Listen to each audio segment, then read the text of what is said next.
Okay, hello everybody to our Tuesday Cash Flow Empire call. And today we have a Megan. She's a really close friend. She's like family. That's actually how she is, you know. She's our it's gonna sound bad, but older sister. we spend a lot of time with her, and right now, if you guys don't know, she's the co-founder of Go MultiFamily now. They are holding right now at 2,200 units, and they are killing it. That's in South Florida, in Texas, and Indiana. So if you want to start right now, Megan, to share your story about how is that you started and how is that you connect yourself into multifamily or real estate investments. Yes, absolutely. It started in 2020 when my business was completely shaken to the ground when the government had said, you know, restaurants were not able to have dine-in customers. COVID really scared us. And we had worked for the past 16 years to build this business. And so at this point, we were really, really scared because we were used to making a really good income. We had a really successful business. We had put everything that we had into this business. And we had to find another way to be able to create money. And so that was when my partner went to a real estate event and I did the real estate event virtually when we realized what opportunity there was in multifamily. I thought the only opportunity was in single family, and we had done that. And like most people, they realize very quickly that it's another job for just a few $100s a month. It just didn't make sense. So I was like, how are people really making money in the real estate space? And so right then and there, we joined the mentorship and we jumped all in. We were constantly on calls just like this. We were learning from other people. We were, soaking up all the knowledge of what we could do. And we very quickly started investing with partners that we thought were really, really great partners. And so we pretty much started there. We started as a limited partner and we grew into doing it with other partners as a GP, but we still invest as limited partners.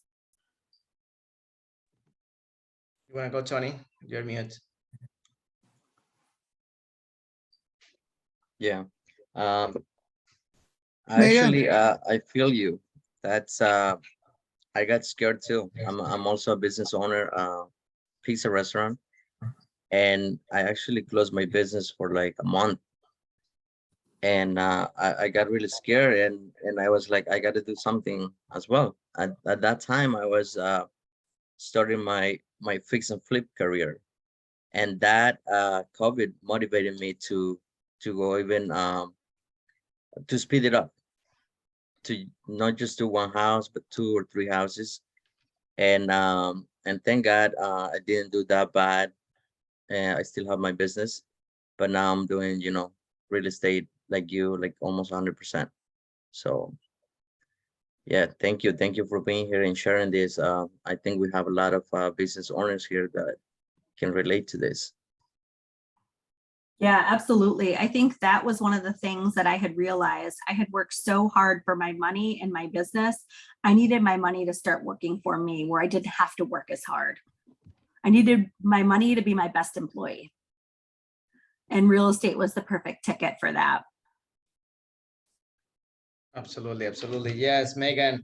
So how was your mindset? I mean, why you took the decision to go to events? A lot of people probably, I remember those first $1,000 that I spent going to Cardone event, and that for me was a lot of money. I was like, oh no, that's $1,000. Maybe I can go and buy clothes, or I can go for different, like a dinner or something. So that was really hard for me. So how was your motivation, or how is that you were able to actually pull the trigger to go to your first event? That is such a great question. I was actually so scared. I had never spent any money on me as an investment. And so for me to invest in a course or a mentorship was a huge investment in myself. And so I had to train my brain to think of it as an investment instead of a cost. And so basically what I did every day is I started, getting into personal growth. I started listening to really good podcasts of other people that had done this before. And I really started to follow Grant Cardone. He's one of my biggest mentors in this space. And I was like, well, if he can do this, then I can do this. And I realized that there was no way for me to get to where I wanted to go if I stayed where I was at. And so I had a decision to make.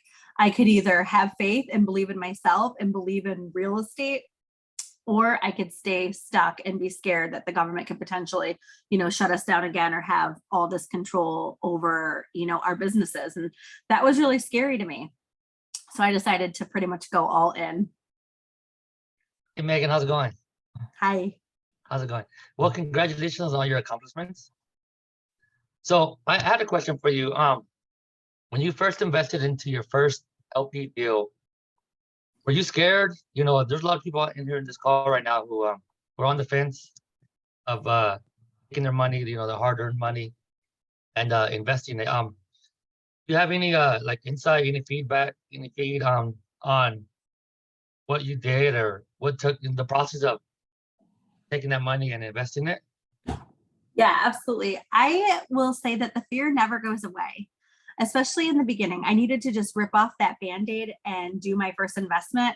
I didn't share this with you guys previously, but we had worked really hard to own our dream house. And we were living there for about 3 years and we had loved this house. Well, when we had heard Grant Cardone say, sell your house until you have enough cash flow to pay for that house, it just hit us like a ton of bricks. We were living for a house.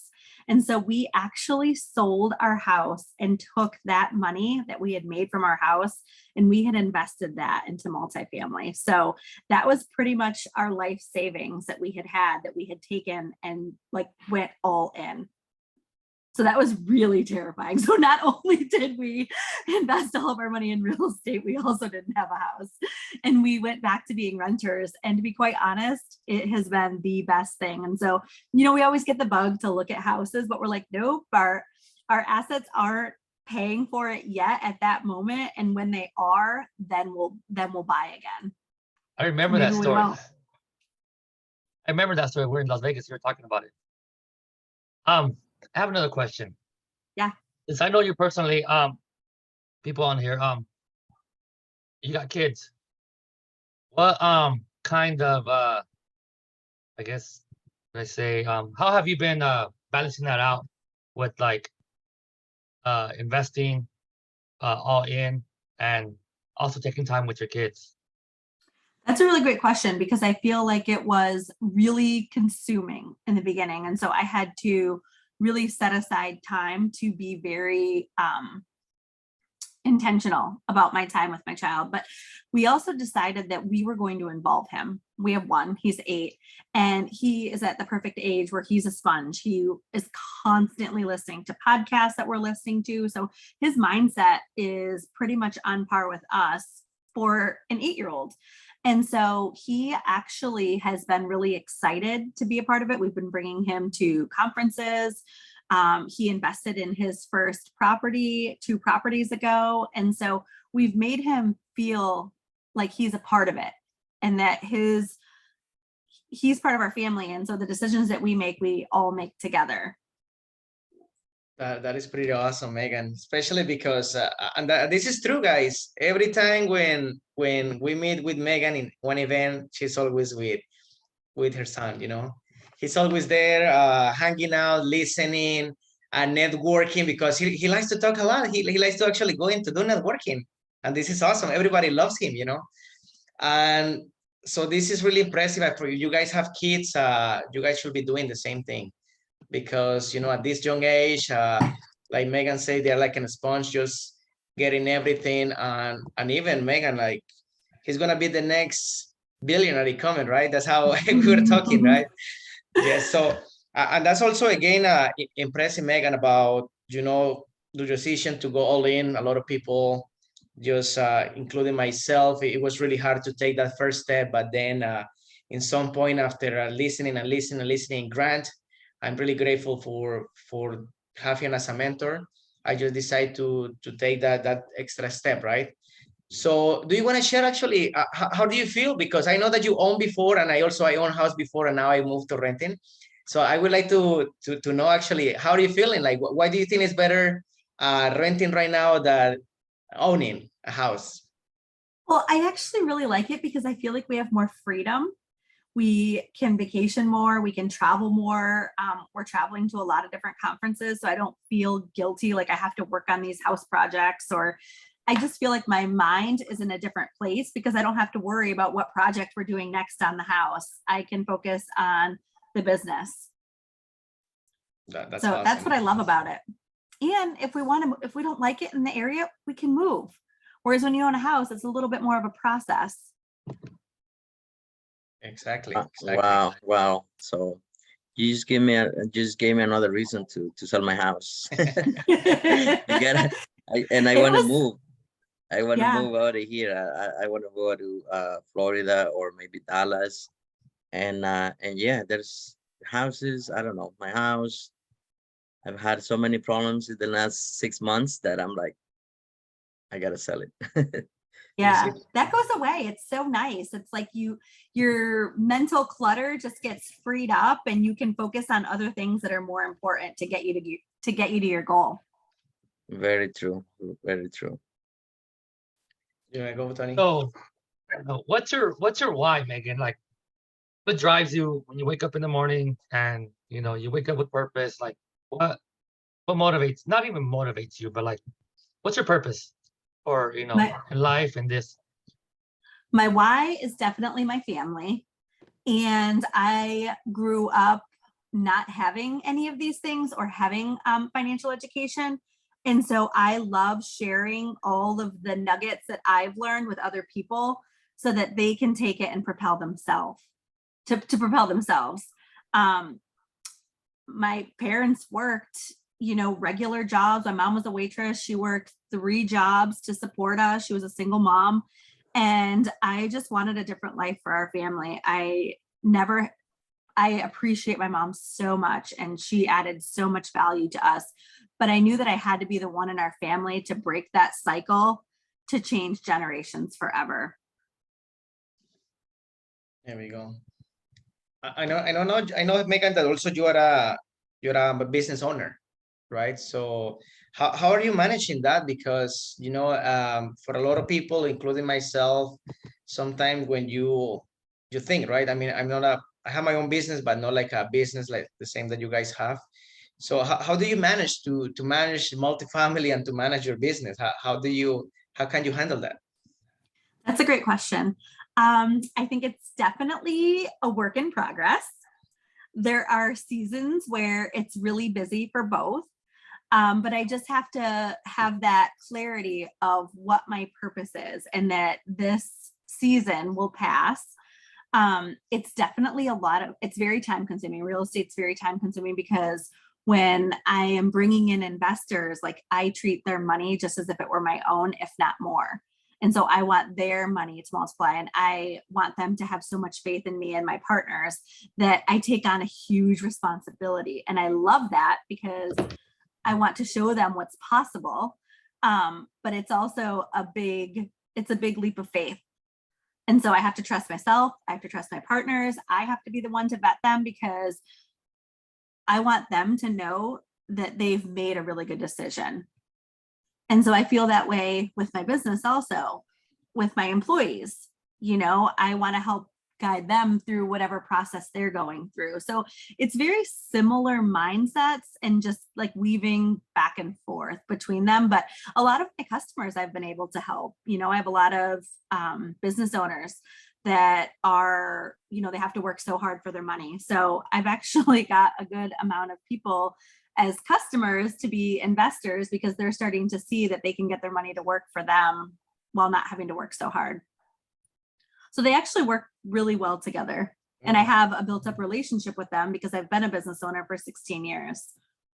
Wow, I love that. Before I give the word to Tony, so I just want to say again, thank you for everybody for being here. We're going to be doing a quick recap for people who just connect later. So Megan, she's amazing, first of all. You are amazing. You guys are. Yeah, she's the co-founder of Go MultiFamily now. And they own over right now 2,200 units under management. So that's pretty impressive for you guys. A lot of people are interested in how is that she was able to start, how was their mindset and everything. And before I go, I give the word to Tony. I don't know if you want to share your first deal, your first multifamily. I don't know if you can share with us how the process go. Was it easy? Was hard? Or how do you feel right after that? Okay, which part of it? As an LP or as a GP? Let's start with the LP. Okay, I love LPing because when you pick somebody to invest with, you vet them and you see what their credibility is, what their track record's like, who are they partnering with. You just have a list of questions that just continuously goes on and on. But I love it because I don't have to do the work. I'm so used to constantly doing work on my business. This allows my money to work for me while I'm not having another job. 100%. So that, I love it. I love LPing no matter what. How many units? How many units get us excited? How many units did you invest in your first deal as an LP? The first deal was 456 units. So it was a big property and it was $100,000 investment in Florida. That is awesome. And I was literally terrified. And now I'm not really scared at all. I'm like, okay, what can we do? Where else can we get money from? This is a really great deal. The numbers look great. We actually took all of our money out of our 401ks and we invested it in real estate. So we diversify in different markets, but we feel that real estate is a really solid investment in a good market with really great partners. And as long as we underwrite the deal and we ask all the strategic questions, we feel like we're in really good shape. We feel like we're in better shape than the stock market. So I'd rather trust us and our partners than the market. And before again, sorry, Tony, it's like I get excited, right? So before I give it the word to Tony, if you can give a quick definition about LP. We have a lot of new people coming from, do you remember the first time we went to Grant? So we went after that with a lot of questions, trying to figure out what to do, how to get this, a lot of concept, so for a lot of people, it's a new word. So if you can give your quick definition, what is LP and why you start as an LP? Yeah, absolutely. I figured if I was going to be an investor, I needed to get my feet wet. And so I just needed to rip off that Band-Aid, and LP is limited partner. And what I love so much about being an LP is, like I said, the not having to do as much work as a business owner. But I think that doing your due diligence and asking those questions, there's no stupid question. So, when you're thinking about investing, just really be strategic, ask the questions. Sometimes we use terms that people don't know. We didn't know them, and now we just act like everybody knows them. But that's a really great question. And I think that just pick 3 markets that you like and look at the areas and see where you want to invest, and be really strategic about it. Make sure there's a lot of job growth there. There's a lot of people moving to that area. And then limited partner, you are an owner in that property. So whether you put in $50,000, $100,000, $200,000, whatever the minimum is, you own part of that property. And so a limited partner, you're investing in the business of that property. So a limited partner is a really cool thing, because instead of owning one single family home with one $50,000 investment, you could be part owners in 456 units, 200 units. So I think that just educating yourself about the markets, what are good markets, and you guys are in really good hands here. Our friends here really, really want to help. And, they were in the same position just a short bit ago, just like all of us. And so I think just do your due diligence, but just rip off that Band-Aid and jump in. Nice. Excellent. I have a kind of hard question for you. I know you have people who trust you, people who invest with you. What do you what is your answer when they ask you, um, is there a possibility to lose my money when investing? What would be your answer on that? There's always a possibility. However, we're very strategic about the market, where we're investing, what kind of debt we're getting. We're mitigating our risk. We're doing underwriting to see how low can that property go. So if we have 200 units, how many people could move out and we could still make money? So a lot of times I like that number to be around 50 to 60%. Like a lot of people would have to move out in order for us to not be making money. Whereas if you have a duplex, if one person moves out, you're kind of screwed. You know, you're not making money. Whereas if you have 200 units, if a few people move out, like you're okay until you get somebody in there. So that's what I mean by mitigating your risk. The more units you have, it really mitigates the risk. That's a great answer. I like it. Thank you. Oh. We actually have a question on the chat. How much was your first GP investment? So I don't know what they mean, like how much you invested or how much You put in your first deal as a GP. 100,000. Most deals that I have seen, the same amount for the minimum investment for an investor to come in is what they like you to bring to the table. So that way you have the same amount of skin in the game. Skin in the game. I like that. Nice. You said something key a little while ago about your 401k, and a lot of people. I mean, there might be people here on here who have 401ks. Can you elaborate how the process went along and how you got to use that? Yeah, absolutely. So my wife worked for UPS for 15 years. So she no longer worked there, but we still had the 401k. So then we could self-direct it, or we could pay the penalties and take it completely out and invest it. So there's a couple different ways, and there's a couple different companies. I know Quest is a really good one that a lot of people have used. So you can talk to them about what avenue, if you have a 401k. I believe, and I'm not 100% positive, but you can't actively be working for the company to be able to take it out. That's correct. If you have a 401k from a past company that you worked for, like my wife, we were able to take all of it out. So we kind of just, crunched numbers to see, okay, if it's self-directed, it means you can still invest in real estate. It can't be it can be like, okay, it couldn't be my deal. So I could invest with Jonathan and put my money into his deal. And then any monies that were made from that property just went back into that IRA or into that fund. So it's basically like your 401k is in real estate. But we decided to take it all out. During COVID, they had like a really low penalty and like basically no penalty to take it out. And so we did it then. We were like, oh my God, let's just take this out and, invest it. Because we were like, there's not going to be a better time to take it out. I can't remember the name of the company that we had used. But like I said, I had heard that Quest was good through the SumRec program. And I don't really know much about other programs. I just saw that question up there. We had used a different company. I could always get you the company that we use, but do your due diligence and check out, minimum 3 companies just to see which one works best for you. So there's a question in the chat. It says, why do you say Quest is still good? I just heard that Quest was good through other people that have used them and through the real estate program that we belong to. And so I would say, go ahead. So personally, me, I've used Quest with my 401k, and I know their annual fees are low.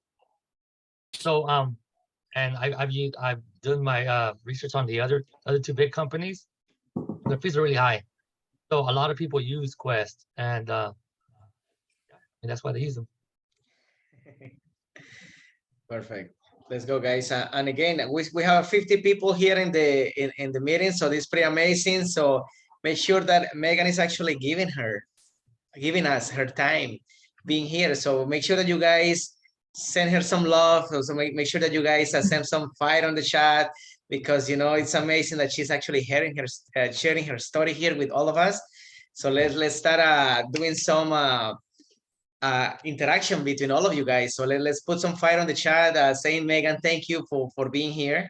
So let's go with the next question that is in the chat, Megan. So what was your first coach? I was wondering, people are wondering, who was your first coach? So my first coach was Grant Cardone. He really opened my eyes to thinking bigger of what was possible.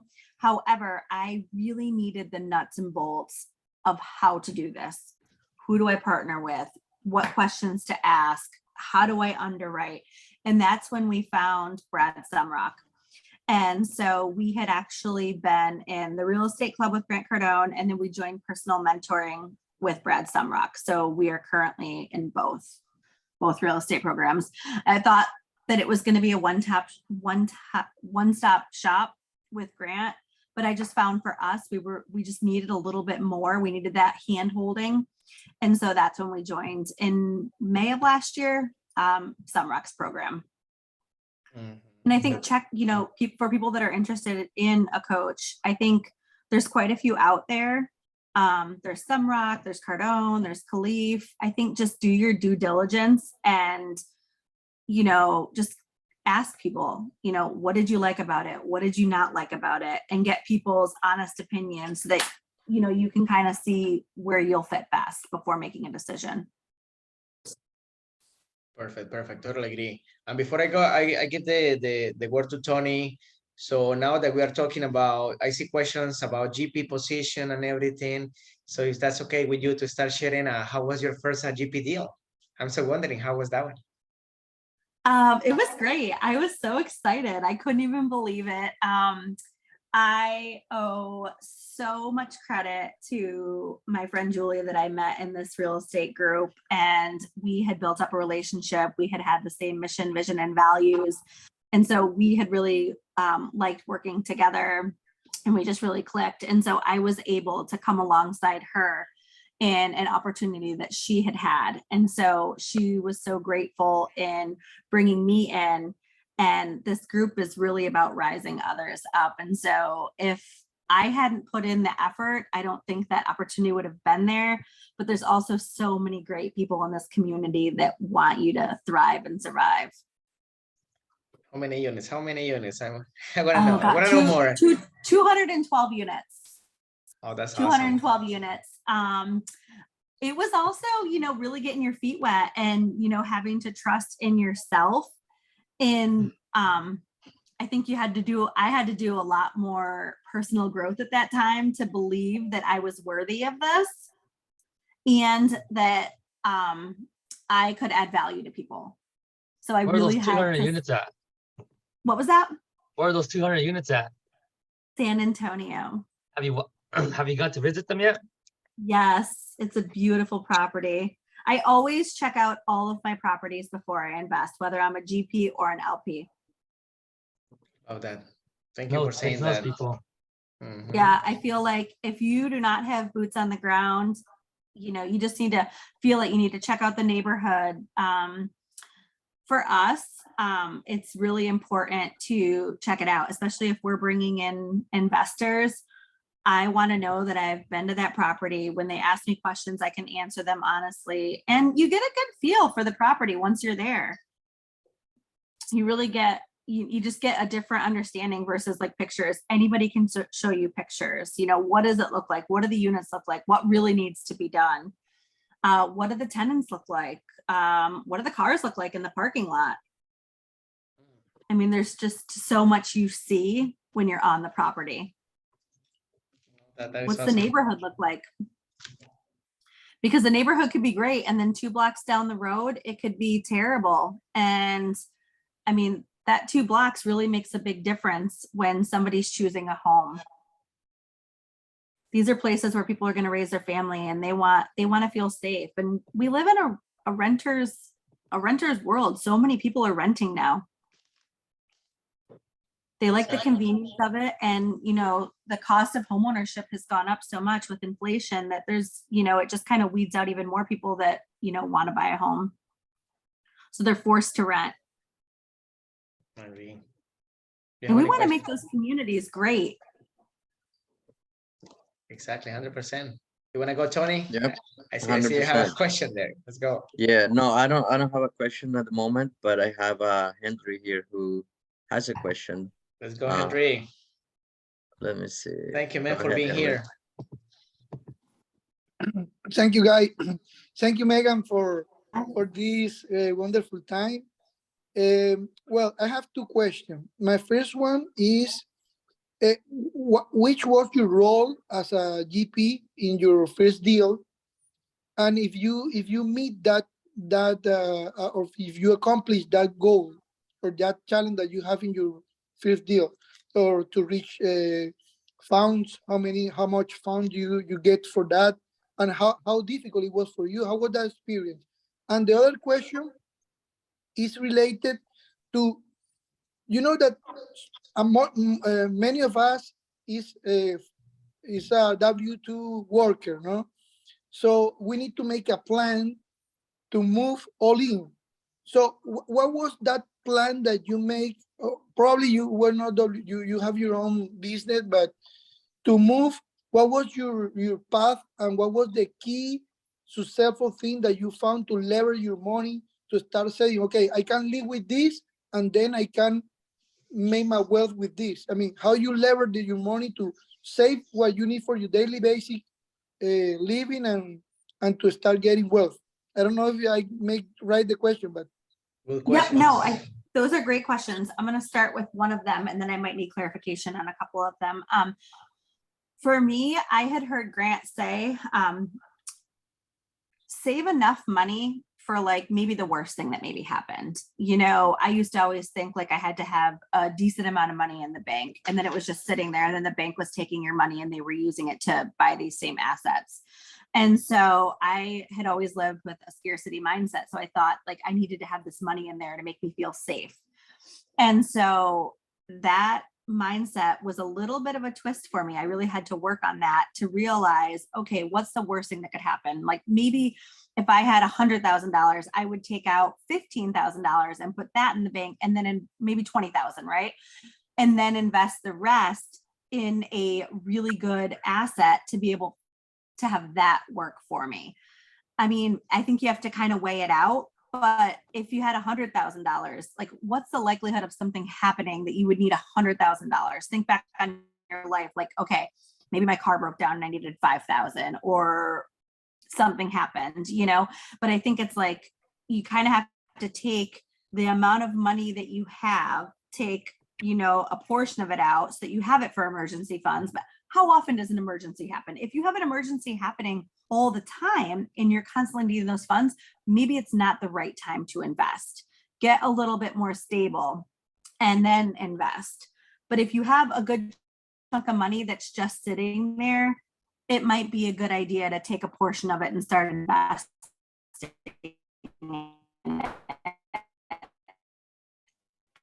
Because then, you know, 3 to 5 to 7 years. Does that answer the question?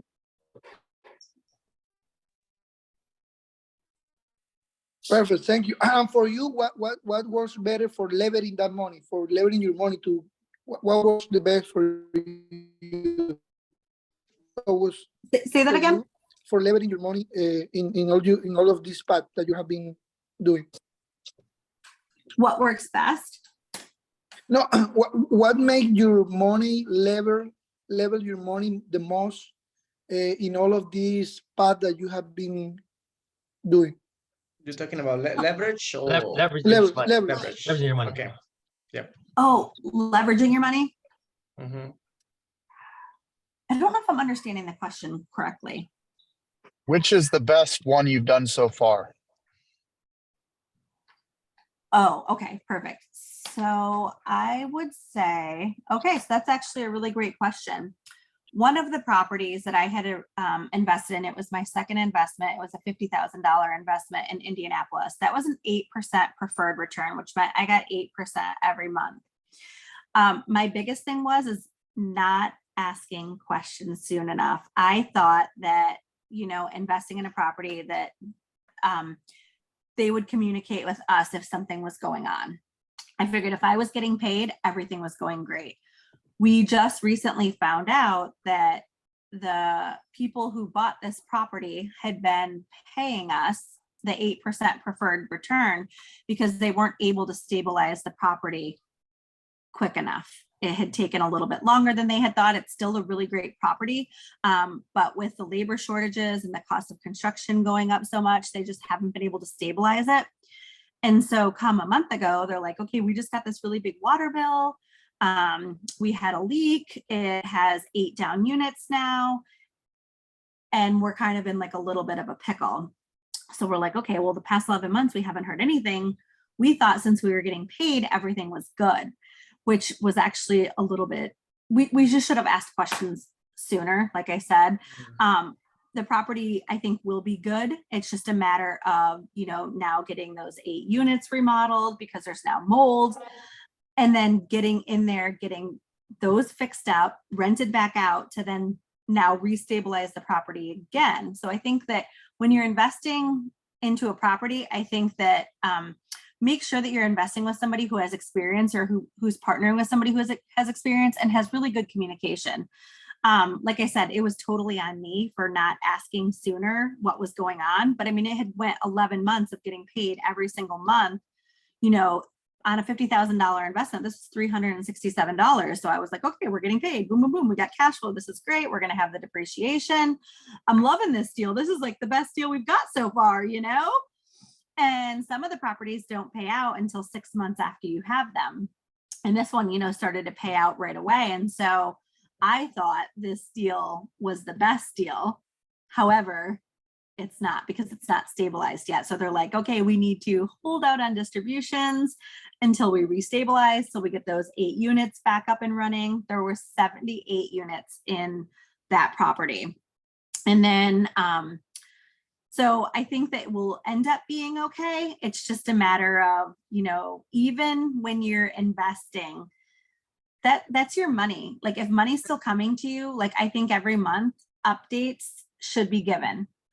And I think that people just want to feel those warm and fuzzies. They want to know, okay, this is what's going on. This is what you've done for renovations. This is how many people have moved out. This is how many new people have come in. I think it's good to ask these questions sooner than later. And I would kind of brag about that property, to be honest. I'd be like, oh my God, this property is so great. It's in Indianapolis. It's doing so great. And then I was like, uh-oh, it's not doing so great. And then I think that I would say that's the biggest thing. Just ask questions and continue to ask questions even when you're getting paid. Because what if there's a time where you're not getting paid? And you have to know that if you're not getting paid for a couple months while they're stabilizing the property, or if something comes up, do you have more funds to bring to that property to hold on to that property so it doesn't go back to the bank until they get it stabilized, meaning they get the majority of it rented and they work through those kinks. I had actually asked the operators of this property the other day when we had a meeting, and I said, would you buy this property again? And they said, yes, absolutely. Even given through everything that we went through, it's still a really great property. The area is really great. It has so much upside. So I felt pretty confident in that. But I also just was kind of a little bummed in myself that I didn't ask questions sooner. I just kind of assumed that everything was going great, because I also don't want the people that are controlling this property to think that they're in this alone. Like, I'm happy to help out in any way that I can, to know that they're going through this, but I can also help alleviate a little bit of that. And if there's anything that I can do, if you want me to fly out there and do an open house, I would do that, because we're owners in that property, and we consider it, just as much as ours as all the investors. And that was a limited partnership that I did. That was the second deal that I did. Great. Okay, nice. Thank you nice. very much. You're welcome. Thank you, Henry, for the question. I think that question that I have here on the chat relates to that. It's from Elisa. It says, where or how did you meet your first partners as LP and GP? Okay, LP was through the real estate club with Grant, building a relationship from constantly going to events and then seeing properties that with Grants Group, every Wednesday people can bring deals to the table and share them with people. And so it's our own responsibility to do the due diligence so the numbers make sense. Do we like the deal? Do we like the area that it's in? But then, you know, building that relationship also, like you don't want to just invest with somebody because you met them one time or you saw them and you just really like them. I think it's really, really, really, really important to know, okay, what happens if something like this happens? What are you going to do? Yeah, you have to be able to ask the hard questions, and you also have to be willing to be vulnerable to ask the questions that maybe most people aren't going to ask, but that's your money. Like, yeah, the upside can be really great. You could double your money in a short amount of time, but also you have to be willing to be able to risk that money. And I think I think multifamily is a really good space to put your money. Like that's just my personal opinion. I just think you have to really vet who you're investing with and, you know, build up that relationship. Do they have any business experience? Have they ever gone through having, I mean, I just saw today that there was a fire in one of the properties that was bought last year, like insurance covers it and all that stuff. But did the operators have any experience dealing with a fire? I know as a business owner, I dealt with a fire in my business. I know exactly what I would do again if I had a fire in my business or if I had a fire in a property. So I think also asking those questions, you know, what happens? I'm putting that question on my list. If there's ever a fire, do you know what you would do? You know, so I'm going to add that to my list of questions when I'm talking to potential GPs. Yeah, listen, guys, sometimes even, and I'm sharing my own story, because we're hungry. We want to get GPs at some point, right? And sometimes to try to rush and be GPs for first time, we are not asking those questions. We don't do our due diligence to make sure that we're partnering with the right partners, with people that they actually know what they're doing. Just because they come and offer us a GP position for maybe just bring money. And even for some of you that I know that this is the first time that you hear this, but we cannot be compensated in a GP position for just bring money to the table. So that's something I want to share with you guys. So make sure that you do your due diligence. Make sure that you ask those hard questions to the sponsors that are inviting you to deals, because you guys are going to be partners for 3, 5, 7, 10 years. So you guys want to make sure that you are actually creating a family, not just a group that are going to be in discussions for, I don't know, all this period. It's a marriage that you guys are going on, right? So I'm going to give the word to Gabby. Gabby, thank you so much for coming here. Do you have a question? I think you're mute, Gabby. Can you hear me? Yes. Oh, hey, thank you so much, you guys, for having these Tuesday nights. Like, you guys are so amazing, and I really enjoyed the guests too. So thank you. She's awesome. So Megan, I have a question. How do you actually know when the partnership is the right partnership for you? And how do you, like, is it like an intuition? Like, how do you know it's a good combination? Yeah, that's a really great question. So I love to go with my gut. If something doesn't feel right, I don't force it. I've looked at other deals before and I just felt like it wasn't a good fit. And so I feel like it's really okay to say no. Not every deal is a good deal. And maybe not every good deal is a good deal for you. It might be a good deal for somebody else or for their investors. My investors, they don't have a whole lot of money sitting around, like 500 to $1 million, you know? So I need to find the property that has the least amount of risk for them. Most of them are business owners. They've been able to save up a good amount of money where they could do a couple investments, but I want them to be able to get that money to grow for them so that then they can reinvest it again and double their money, because that's where the true wealth is created. So if you took a $50,000 investment and turned it into 100,000, and then you took that same 100,000 and invested it into another property, then that turned into 200,000, you know, that's where it gets good, you know. And I just don't want people to lose money, especially when they've worked so hard for the money and they have a little nest egg that they can invest. So I really focus on a really good team of GPs, people that have really good track record. I partnered with the Garzas on a couple deals with Julie, and they had a really, really, really good track record. You know, they have been doing this for 10 years, and they had a lot of deals that went full cycle that did really well.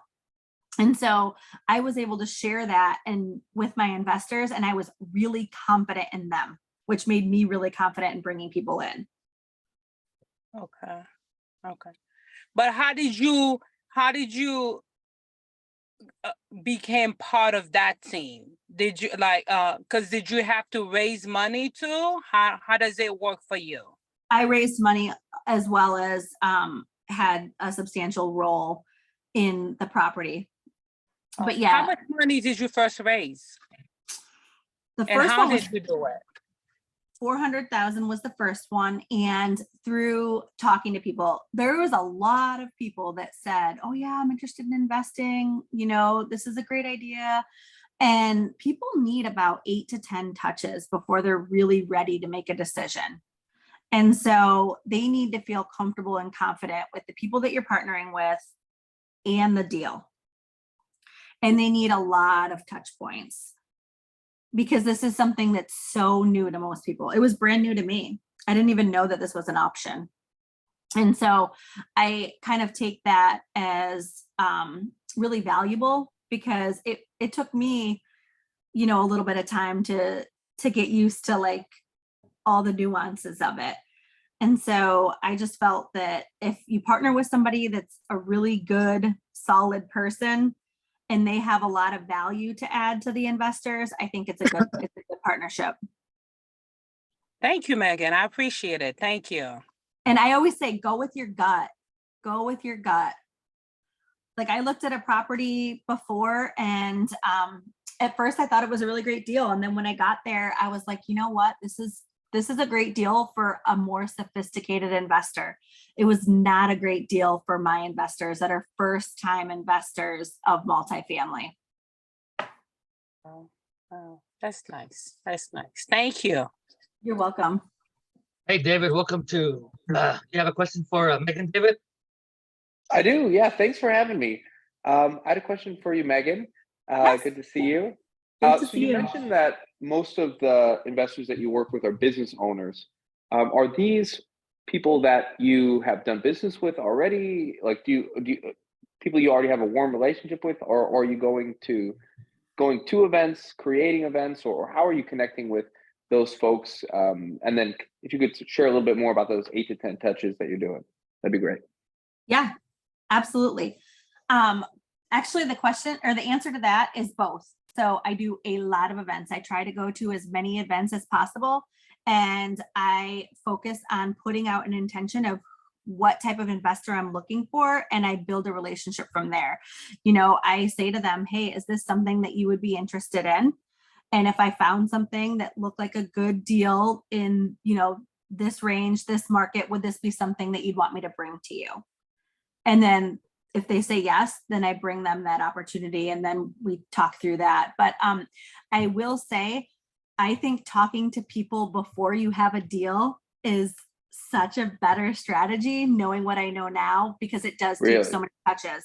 And when you're raising for a deal, you don't have much time. You have like 6 to 8 weeks, which is not a lot of time for somebody who's kind of slow moving. But I knew a lot of people.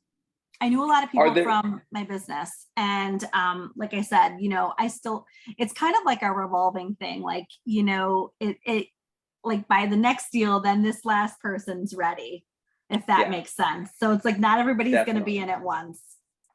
Are there certain like signs, you know, as you've gained more experience, are there certain like things that people will say that kind of indicate to you, hey, this person's probably not going to want to invest or right now, versus, hey, I think this is someone I really want to spend time with and kind of continue this conversation? Or are you nurturing really everybody and it's just sort of an ongoing conversation? I'm pretty much nurturing everybody. But if I find that people aren't responding, because I don't want to be a nag, I have a gift to offer somebody. And if they want it, great. And if they don't, that's okay too. Maybe now is not the right time. But I've had a few people that haven't responded after, multiple times. And then I'd see them at an event and they'd be like, oh my God, thank you so much for all your information. I'm like looking at it. I love it. And I was like, oh, that's so great to hear, because I hadn't heard from you. So I didn't know if you wanted me to keep sending you stuff or if you wanted me to hold off. And so I always ask that question if I haven't, heard Sure. back from them. They'll be like, no, absolutely keep sending it. So I think that they just kind of need to see it. And then at some point they'll be ready, and just, I won't let up on the relationship until, they've said, hey, no, I'm not interested right now. Sure. So Great, before we thank get to you. Jimmy, Megan, do you think it's key to like start like not pitching the deal, but like to your family and friends or like investors? Most people start with the family and friends to get them to invest in a deal. Or do you suppose it's is it harder or easier to with family and friends or like people you don't know? People I don't know are way easier. Family and friends, I feel like they just need so much more convincing. And I'm not necessarily in the convincing business. I'm in the sharing business of an opportunity. So I feel like at business events, I feel like most of those people are already in the mindset of, hey, I'm interested in potentially investing and getting my money to work for me. Whereas like family and friends, and unless they know about multifamily, they're a little bit slower to move into it. That's what I've found. Yeah, I agree. All right, Jimmy, welcome to the stage. Good to have you here, man. Yeah, Awesome. Hello, can you guys hear me? Yeah. Hi guys, this is Jimmy from Seattle. Thanks for having me here, and thanks Megan for sharing your story. It's amazing. I get a lot of inspiration here. Thank you. Get a couple questions for you. First is, well, I think somebody had asked this before, was what was your role for you when you're the first, when you become the first in GP? And then the second thing is how many deals have you underwritten before you get the first deal as a GP? Perfect. We underwrite a lot of deals. My wife does all the underwriting. I will say that. I'm more the people person. I like to meet people. I love networking. I love going to events. I love solving people's problems. But my wife is constantly doing the underwriting. So she underwrote a lot of deals before, we committed to anything, because we really want the projections to be, we like to be really conservative. Really, really, really conservative. And I think that that's okay, but that's what works for us and, the investors that we're targeting. So I would say minimum 100 deals before we invested in the first one. Awesome. There's a lot of deals that look really great on paper. And then once you pencil them in, they just don't make sense, Yeah. So that follow-up questions on that is, what are the red flags of a deal that you see? And also what the red flags of partners. Oh God, that's so great. I think that red flags of a partnership. I think communication's number one. If they don't communicate with you from the beginning, they're not going to communicate with you throughout the deal. That's huge. And I think really seeing what your partners have done where they've bought a property and sold a property. What was the time frame? What were the projections? What actually came in for money? When did they sell? Did they sell before COVID, after COVID? Because 2020 really kind of like made the market go crazy. So I feel like some of those numbers aren't numbers that we'll ever see again. But I think just asking those really strategic questions about, what is there a rate cap? Is like what like I said, where can the property go down to and still be making money? What are some of the problems that they've had in previous deals that they've learned from? I think anything that people have had as problems, I don't think are problems. I think that they are really good learning experiences. So if and when that happens again, they can learn from those things. Perfect. Thank you. Absolutely. Let's see here. So we got a couple questions in the chat room. Let's see. Is there more risk, or is there low risk properties are tough to find in B and C classes? I don't think that B classes are necessarily a super high risk if it's in a really good area and the underwriting is really good, like the numbers make sense. I think it really depends. If you're going to be in a B class, I love B classes because I like to go in, add value, execute the business plan, and then pass it on to someone else. I love Bs. A's I feel like are a little bit of a longer term hold. So it may take a little bit more money to get the equity out of it, meaning when they sell or refinance the property. But if you're going to go into a B, go into the best B in the best market. So if you like Texas, go into a B class that's in a really good market of Dallas, or a really good market of San Antonio, or a really good market in Houston, because Houston could be a little crazy. You know, you could be in a really great neighborhood and then across the street's a not great neighborhood. C class, I'm not opposed to C. They're just not my favorite asset class. They're a little bit more risk. I think it really depends on the environment or the market and where the property is located and how much work that property needs. And if that property does need a lot of work, meaning a lot of rehab, does the GP team have that experience to be able to execute that business plan for that property? So I think a C class could be a really, really, really great asset for somebody if the general partners have a really good track record and good experience in executing the CapEx budget with interior and exterior CapEx, and meaning inside the property and outside of the property, the signage, the landscaping, all of that. So if somebody's got a lot of experience, I think a C class is fine. And sometimes there's more upside to it. Like it. We have a Jetty here. So man, good to see you here, man. Go for your question. Master. Hey guys.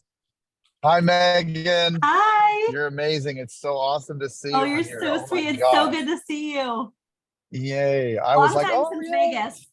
I know, right? But it seems like yesterday at the same time. Totally. Hey, I have two questions for you. One is, when you said you were talking about vetting people that you're getting into a deal with, could you give some specifics on, like, is that something you do on your own, or is that where you're vetting them through relationships or other people, or is it more of a one-on-one conversation that you have over time? So I vet them before I even think about doing a deal with them. Like, I could say, out of the people that I've met with Cardone, like through the Cardone group and then through the Sumrock group, I would probably partner with max 4 people. Wow. Okay. And I feel like there's a lot of people in that group, in both those groups. And could you give a couple of specifics as to what you were looking for, or maybe what you weren't looking for that you found? Yep. Track record is huge. Huge, huge, huge. Like I said, the Garzas, I feel like, had an excellent track record. And Dan Breezy and Mike Roeder also had a really excellent track record. And, we asked those questions. Do you have any properties that aren't performing, and why? And there were properties there was, I think, one property that wasn't performing where they wanted it to be. But I also felt like, okay, that's okay. What are you going to do to change it? Or what are you guys doing to change it? And so I felt that I liked how authentic they were. And they were like, okay, listen, like, we thought it was going to be this. It's actually this, but this is what we're doing to work towards, our end goal. Whereas the Garzas didn't really have that. Almost all of their properties were performing really well. They had they also had vertical integration, which I actually really liked, because the really cool thing about vertical integration is they had a property management company that was part of their business plan. And so they had washers, dryers, windows, countertops, everything measured, ordered. So on day one, they could go in and start working on the vacant units, which I actually really love that. I loved that. That's probably one of my, favorite selling features of them, because I just think it's so valuable for the investor, because they can go in on day one and just really start, nailing it down. They had spaces on every single property of where they were storing the stuff, which I thought was, fabulous. Like, not a lot of companies have that. So that was really important. But then I also think there's another side to that. If you have a really good property management company and they can get all of those things lined up, then I also think that's great. I asked how long it takes to flip a unit, because the Garzas were like 3 to 7 days. And then the next people that we were working with were 7 to 10. So I was like, okay, to be down, a unit, an apartment unit, 7 to 10 days, that's fine. But if it's like 6 to 8 weeks for one unit, and then you got to go to the next one, that's a long time. You're missing out on money there. So those were really important questions that we had asked. But track record was Wow. really, really key. So my final question is, have you had Tony's Pizza yet? No, I can't wait to have Tony's Pizza. Have you had Tony's Pizza? I haven't. I was vetting him. I was looking for a recommendation because he says it's really good. Okay, well, so You I'm going will to be fall in in love, guys. Connecticut. It is a good one. I can tell that. It's a good. Guys, good one. it's really good. I'm from New York and it's very good pizza. I had it at our meetup last month, so you got to try Oh it. my God, I love it. Yes, Thank I you, need to thank go you. there and try it. Yay, that's so good to hear. Woo! Oh, that's so awesome. Awesome, Megan. I see more questions here in the chat, but if you guys have some questions, make sure that you're coming to the panel to ask questions to Megan. She's giving us her time here. Her time is available, so she's giving that to you without asking anything in return. She's just giving, because we're really believing that by giving, we're really grateful with people that help us. At the beginning when we started, that we just want to give back. So we have here, before we go to Francis, let's see. Okay, let's see, take a look at a quick question before I go to Tony. Okay, how do investors react when you tell them that they get their return after, say, 10 years? If the dividends that pacify them in the, okay, maybe Mark Thomas can come and ask this question. So let's say, okay. How do you explain to investors that they need to wait, let's say, a long time in a multifamily, because sometimes maybe they are used to get, let's say, pay sooner. So how do you kind of go? Right. I think that's also a thing to vet. I think there's long-term holds where they're like 10 years, or there's, holds that are 3 to 5, maybe 7 years. Before this market, we were seeing holds that were, 3 to 5 years. Now it looks like it's leaning more towards 5 to 7. And if you sell early, great. But it's a very strategic move, and it is a different mindset. But I think that if you can get your money to double in 3 to 5 years, that's not that long of amount of time to wait. And then if you go and you take that money and you reinvest it into another property, it's a non-taxable event. So I feel that the benefits are so positive to wait. Like if you take that, say you invest 50,000 and you go and you make 100,000. So you make a $50,000 profit, and you now invest that into another deal. You don't pay taxes on that because you've just reinvested it into another property. So now you get to keep all of your money. And so that's really nice, because, that's how you really get your money to work for you. You get to keep your money and then make it double and then double again. So I think when people are looking to do this type of investment, it really is a strategy.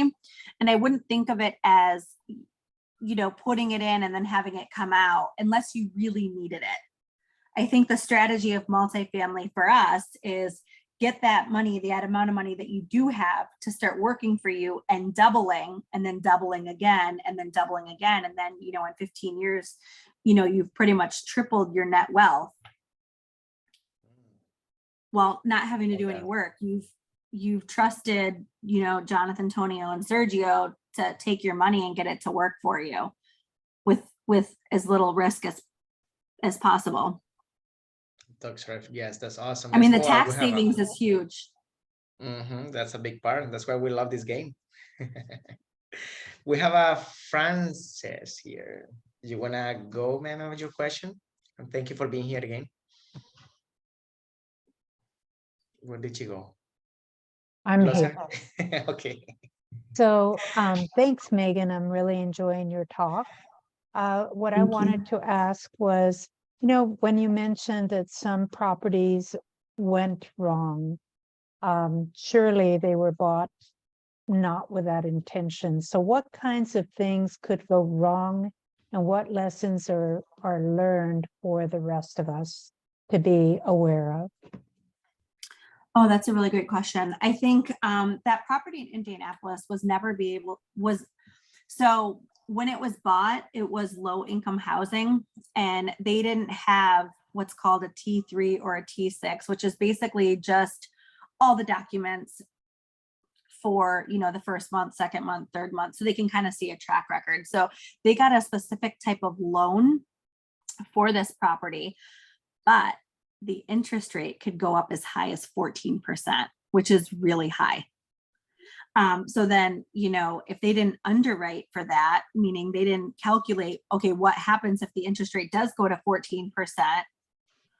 That takes away all the money that would be going to the investors every month. And so I really like fixed debt. So fixed debt is, I think, something I wouldn't do a floating rate like that because of the unknown, especially in this market. So I would definitely look for something with fixed debt. The last couple deals that we did they were all fixed debt, which I like that no matter what, you're pretty much secure. You're safe there. You don't have to worry about all these variables. So they're looking to, yep, go ahead. Now I was going to say, so how did they resolve this? Did they look for a new loan? So they have to wait because the property isn't completely stable because they have those now vacant units. And so they are looking to get what's called a Ginnie Mae loan, I believe it was. And so they are working on that to be able to refinance the property, take that money out from that the investors put in, give them their money back, and then be in a more stable position. The general partners on this deal, I actually really like. I had spent a lot of time with them. They're in both of our groups. I love them. I have full confidence that they will be able to pull this through. And I think too, yep, go ahead. Now, just one more question. Because of the pressure that things were not going well, did this partnership work out well? Did everybody work well together? So I was just an investor in this property. So the people that were the partners were just the two of them. So it was only them. It was a smaller property. They took it on as their own with just investors. They're really good people.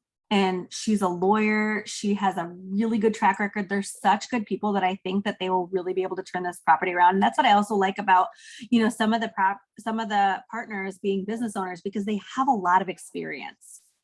And that's one thing I will say, like, even owning a restaurant, like 16 years of experience, I've had, a fire. I've had so many things happen that you kind of just learn how to figure things out.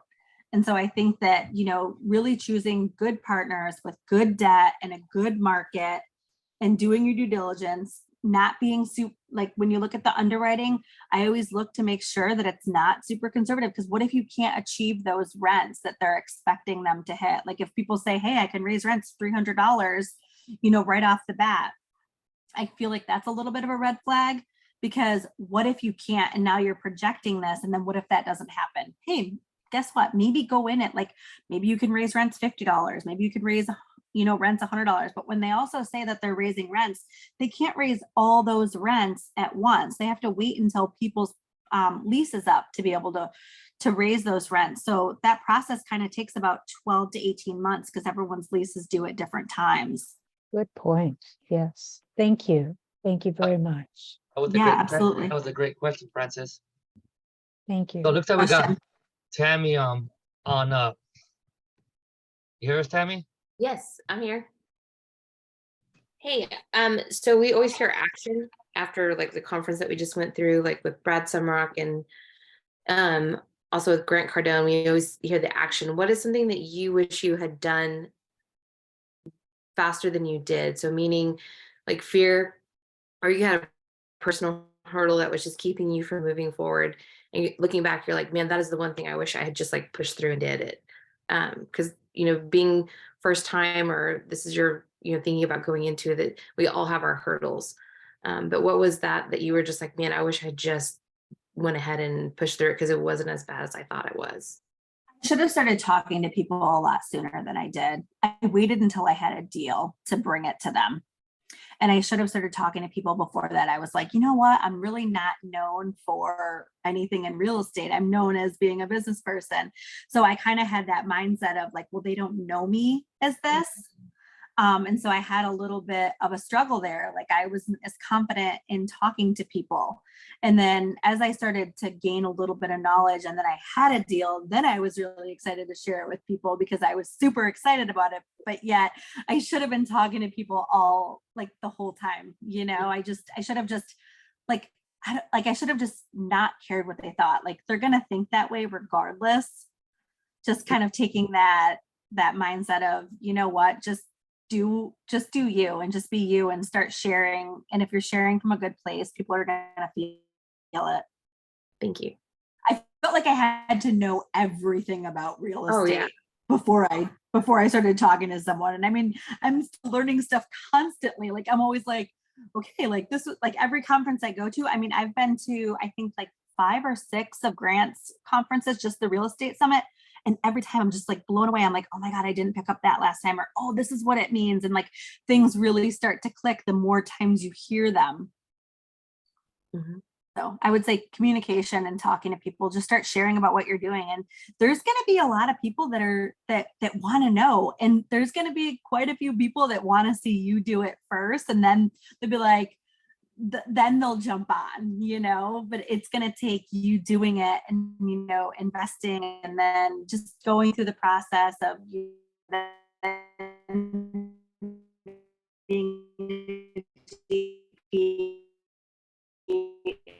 in order for them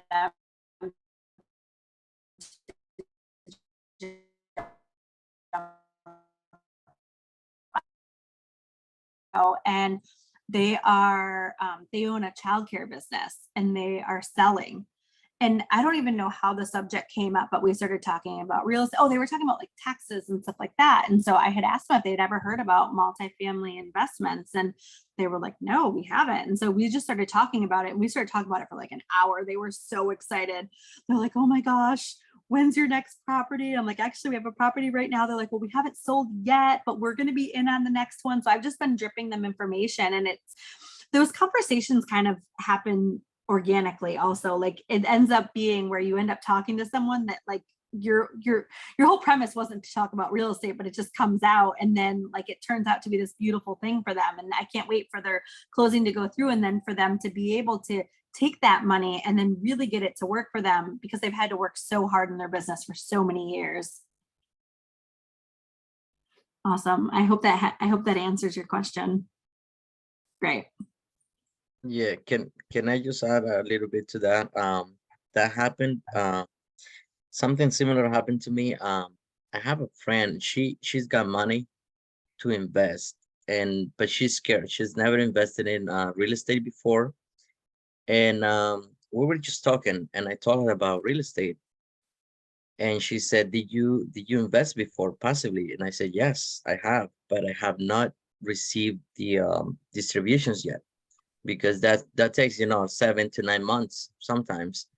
And she goes, okay, when you get the distribution, show it to me and then we're gonna talk because I want to do it. So now she, I need to prove to her that it's, I'm getting money from it. So it's trust. So people want to make sure that it's really true, especially when they don't know much about real estate. Right. That's a really good point. I think so many people only think of real estate as single family homes. So they're like, what? Yes, This is correct. possible? Like, what do you mean you get a check every month? And like they just can't wrap their mind around it because they don't know about it. And they just need to see it to believe it. Yes, correct. All right, let's go with Luis. You ready, Luis? Hey guys, can you hear me? Yeah, we can. Hey Megan, how are you? Nice to Great. meet you. How are you? Absolutely. Good. My name is Luis Catalan. I'm from Richmond, Virginia, and I've been trying to invest in commercial real estate, multifamily, but always is because of the money, because you don't have enough funds to buy a big property. But after listening to Grant, and a lot of other people that are heavily investing on this right here on commercial real estate, it's always good to find people who have the same vision as you, to have the same dreams. And I've been buying houses for a little while, but single families, they're just a headache. You buy houses, you spend too much time working on them. At the end of the day, there is no profit, especially these days when materials went up about 30%, 35% in the last couple of years. We've been losing money investing in single families because of the material increase. Now I'm looking for new options. And I hear a lot about multifamily. And also I hear a lot of people talking, that storage units is another great investment, the same as mobile home parks. What do you think about those investments, about storage in trailer parks? I absolutely love both of them. I love them. Storage units usually give you more cash flow monthly, but they don't have the depreciation like multifamily has. I love them. And I love mobile home parks too.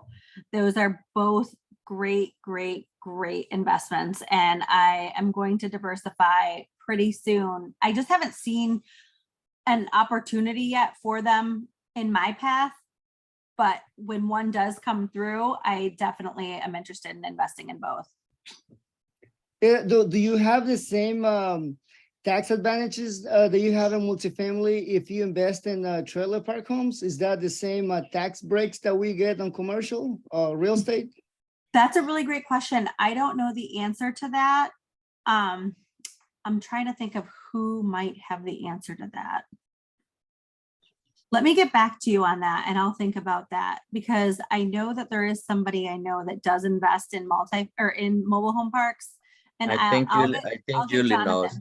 I think Julie knows. She's here. She's hey. a pro.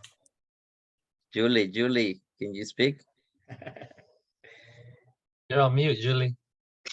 You guys gotta unmute me. Welcome. Beautiful. Megan is my bestie, guys. So we do all our deals together.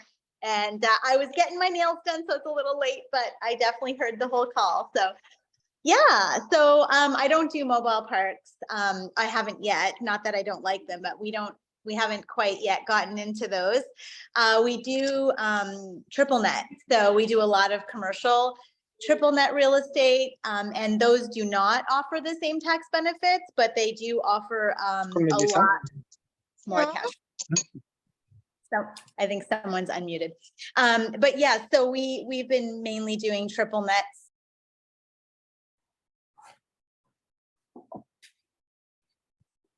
You guys keep muting me. Sorry, I don't know what happened.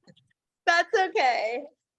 Francis asked, what is triple net? So we own Triple net means that the landlord is not responsible for any of the expenses. So we own places like Starbucks, CVS, O'Reilly's, Walgreens, all those type of things.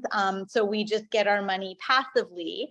We were business owners like Megan for about 20 years.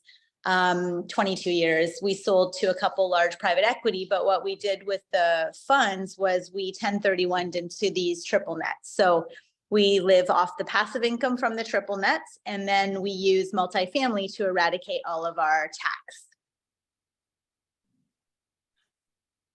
Yeah, and correct me if I'm wrong, Julie, but with mobile home parks, because you cannot depreciate the land, and mobile home parks, actually, the trailers are actually not that expensive. Like if you have this apartment building, you cannot get that much depreciation. So yeah, I'm not sure that you can cost segregate. I'm just looking it up now, but I don't think you can cost segregate. Maybe you can. I'm not sure if somebody knows better about that. But the reason you get depreciation from multifamily is that you cost segregate the property, and so you're able to appreciate and you're able to depreciate quicker instead of a longer term. So while your property increases, you're able to take advantage of these depreciation or value adds or whatever you're doing to the program, or to the property. So what happens is you're able to take more money of your tax benefit up front. So the government gave 100% depreciation last year, and you must know now that it's 80% this year, but it's not guaranteed. A lot of people get confused about the cost segregation being guaranteed. You basically have to understand that the cost segregation is also affected by the loan value. So right now, while interest rates are really high, we have a problem with depreciation, because as the interest rates go higher, we're raising more funds. The more you raise, the more the depreciation is spread out amongst all the investors. So you're not getting that 80% right now, even though you are. The cost segregations are coming up between 30 to 40% net. So you have to be careful about what you actually are getting into. It's still amazing. It's still a huge tax write-off. We wrote off $350,000 last year of taxes. This year we will be fully tax-free. It's an incredible program, but you have to know what you're getting into. So make sure that the deals, when they're saying it's 80%, you ask them, have they done a cost segregation? Do they have a quote for a cost segregation? What do they think that they can get in terms of the cost segregation realistically? and for you guys, we just gave you a little appetizer before this coming, right? Because Julie is gonna be one of our speakers. I'm sorry if I'm calling you off, Julie, right now, but yeah, that's okay. you promised me. You promised me. I'm like not dressed. I just came from nails, so sorry guys, but I wanted to hop in and support Megs because we love her, and she's been a partner in 4 or 5 of our deals now. So we work really, really well together, and she's my bestie. So, So you guys stay tuned. and we love Jonathan and Sergio and Tony and Marcos. Like, they're our guys. So we've been with them since the beginning, always helping each other out. So these guys are legit good guys. I'm so happy there's so many of you on this call, because you can definitely benefit from all their hard work. Thank you, Julie. Awesome. Yeah. Appreciate that, Julie. Thank you. Did she answer your question, Luis? Yes, she did. But I still, will find out everything through somebody else that buys a lot of the trailer parks. Okay. Because there is a lot of places, like in Virginia, there is like 3 different places that they are selling. They are saying that there is a lot of cash flow coming in.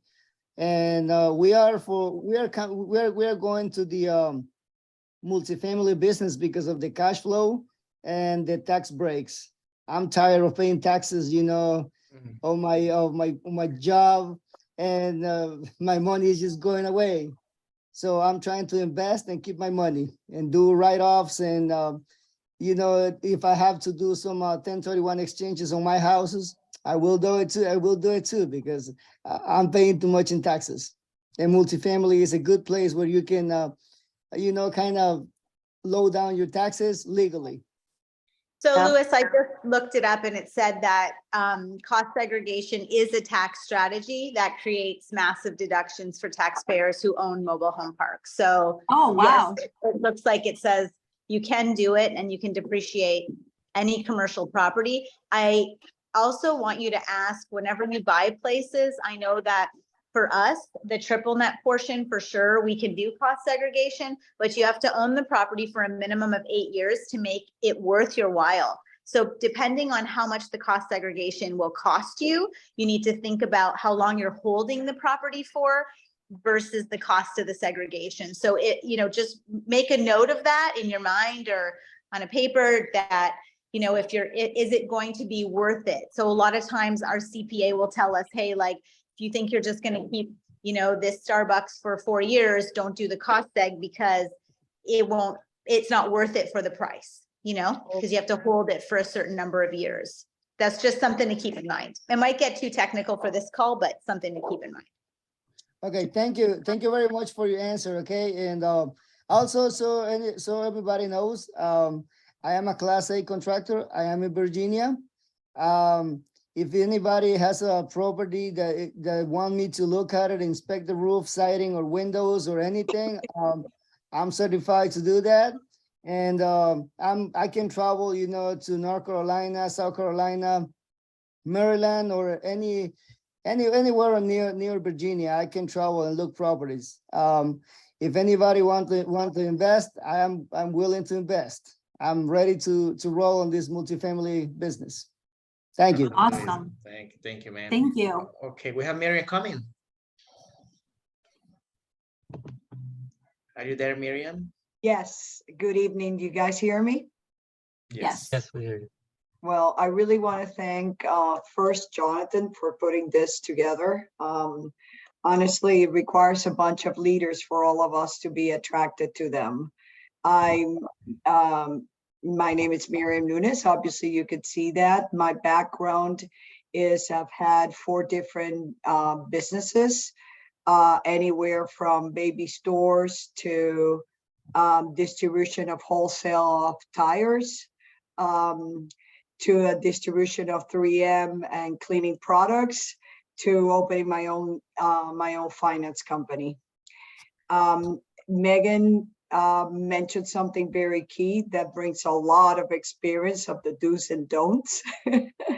And as a matter of fact, I also want to thank Megan and Julie, because obviously you two been there, done that, and are example for all of us here listening today. For the past 12 years, I've been a banker.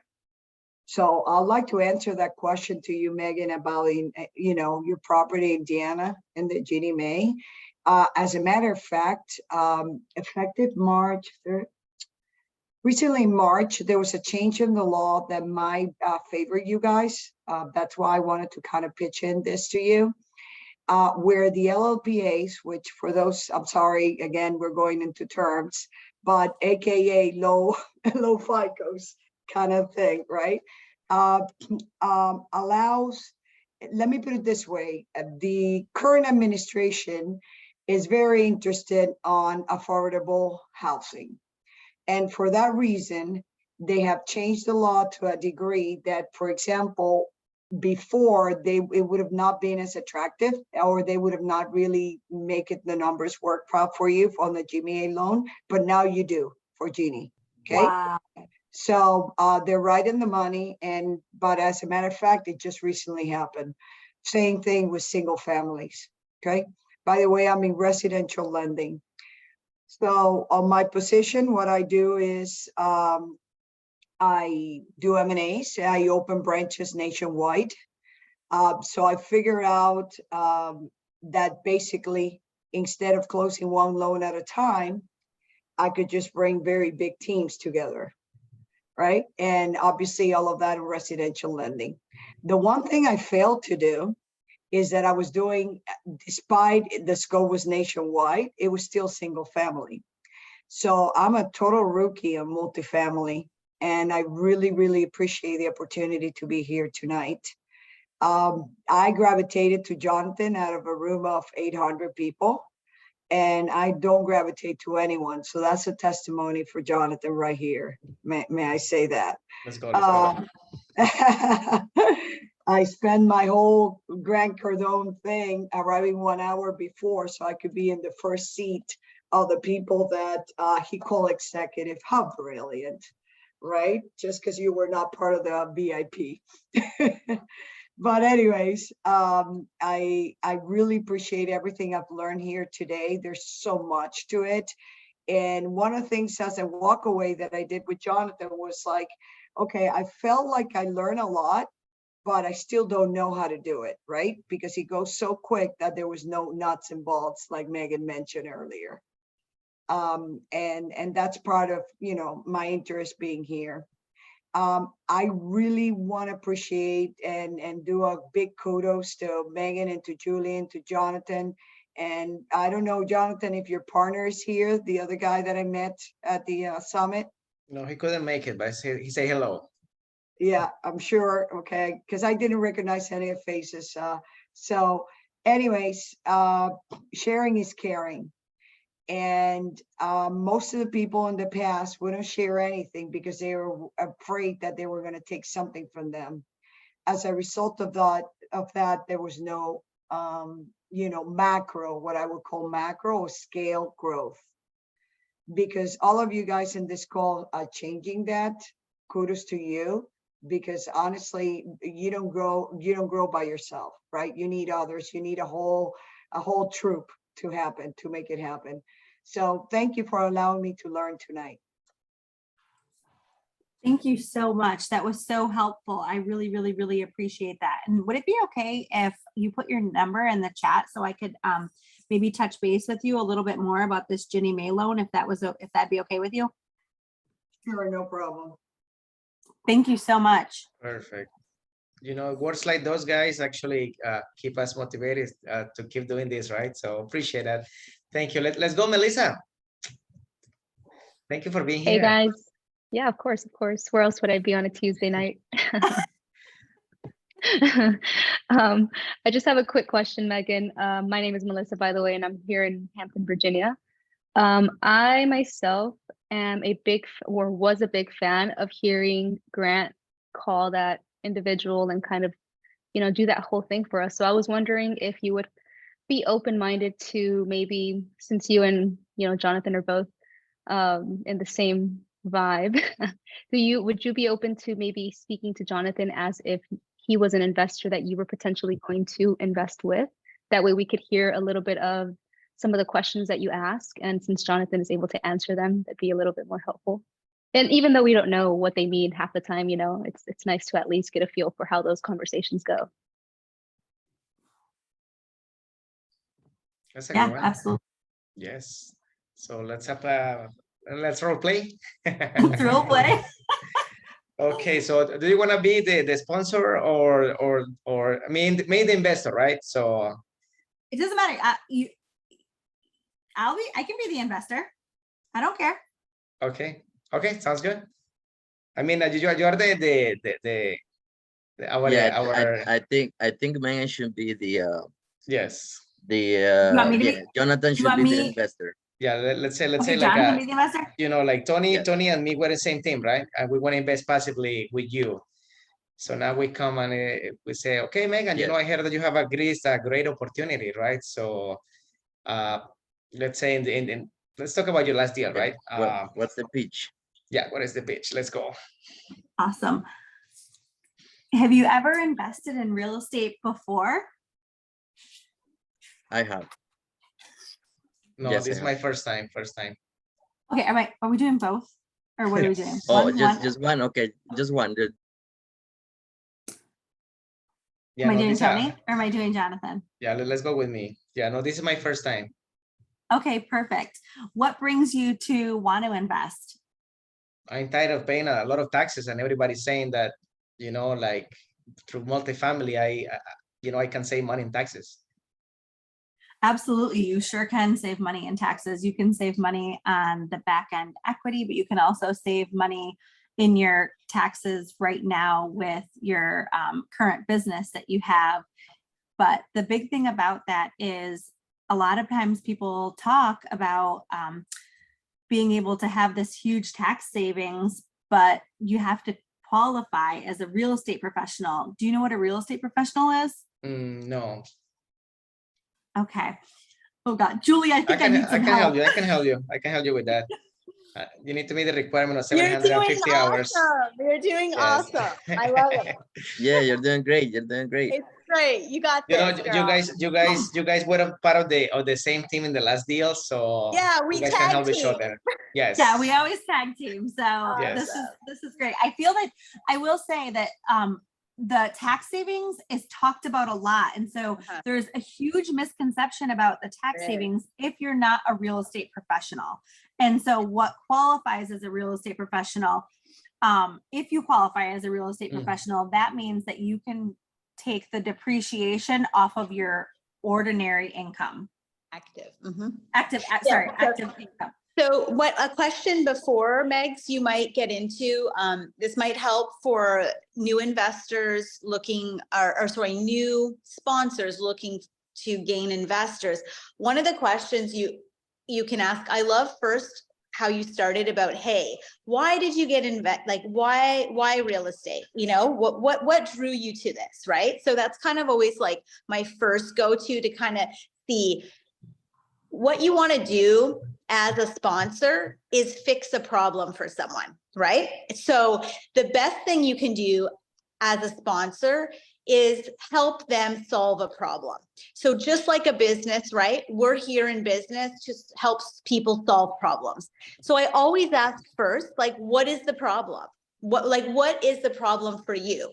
Is it that you don't have money to invest? Is it that you have money and are unsure where to invest? Is it that you're not sure of whether you want a long-term or short-term investment? So I start to kind of build this relationship. I think, Megs, you do this already naturally. We build this relationship around our investor profile to see, okay, what is it that I can help you with? Because at the end of the day, as a sponsor, we are responsible for helping them solve a problem. And so if we can't help them solve a problem, number one, they're not going to know, like, and trust us with any of their money. And two, we're not going to be able to create a relationship that is meaningful for both of us, right? And so what you want to do as a sponsor is create some type of symbiotic relationship where they're investing with you on receiving something, and you're giving them something so they feel like they need to invest with you in return. So it's called reciprocal marketing, basically. And so what you want to do is provide them with opportunity and value, and you have to believe that your deal is the best deal out there. You have to truly believe that in your heart. So like when we go out with our deals, I call Jonathan too, and I'm like, hey, I'm so excited. We got this deal under contract, and he's like, okay, great. What is it? Like, he's always pumped too to hear about what is it? And so then I call Meg, like, hey, Meg, do you guys want to, you want to do this deal together? This is the situation, great sponsors, good debt. Like, we always look at these main things. So whatever I'm excited about, I'm going to be excited about for my investor. So we always talk about three things. For us, our avatar is a B-class value add in a mid-income neighborhood where rent is not an option, but rather it's a precursor. They have to rent. It's not an optional rent. Like, they're not renting because they are, retired and feel like renting. These are renters because they have to, by need, not by choice. And we always do it in good neighborhoods. We won't walk the neighborhood. If we can't walk the neighborhood at night, I'm not buying the property. These are all things that I drop to my investors because most of my investors are going to be comfortable with what I'm comfortable with, right? I attract investors that are similar or like-minded to me. So my investors are usually like, my avatar is, I call her Jenny. She's like maybe a mom or a businesswoman who's looking at, had some capital, or a family that's had some capital. They want to invest, not sure where to invest, don't want something super risky. I'm like, I'm going to be 50 this year. I don't want to go back to work ever. So my risk factor is sort of a medium to low. It's not a super high. I do very straight deals, no waterfalls, not a lot of pref, because at my age and where my investors are, we're sort of at this point where we want our money to grow, but we don't want to lose very much because we don't want to start over, right? So first of all, you want to know who is your avatar. Who are you selling to? Who are you offering or giving value to? And then believe that your value is valuable. So you have to believe in yourself, in the deal, in what you believe that brought you to the deal. You start the conversation with that. So create commonplace knowledge for the two of you. Hey, both of us are feeling like this is a good deal now. You've talked about it. You've started to, before even having the conversation of your deals, like Megan said, like, don't wait until you have a deal to have these conversations, because then you sound like a pusher, literally, right? I call them drug pushers. Hey, they're meeting you in the hallway of a conference, like, hey, I'm a pusher. Like, you can see it, right? They're like dying. They're in super need. They have to sell right away. They're like, oh, come on, I got this great deal. They just met you. Like, I don't trust you. I don't know who you are. I have no relationship with you. I'm not investing with you ever. Like, if you ever ask me in the middle of a hallway to come in and do a deal with you, I'm going to be like, that is a huge red flag for me. Like, I'm like, get away, back off. I don't know you. I don't have a trusting relationship with you. Megan will know. I'm always like, both of us were like, oh, here they come. Because you can see them, right? They're like desperate. They're running at you in the middle. They're hanging out in the hallway the whole conference. You're like, oh my God, the hawks are out, right? So you don't want to be in deals with people like that. You don't know them. You don't like them. You don't trust them. There's no relationship. They owe you nothing from a personal side, right? So remember, oh, my last name is Roy, R-O-Y. Sorry, Miriam.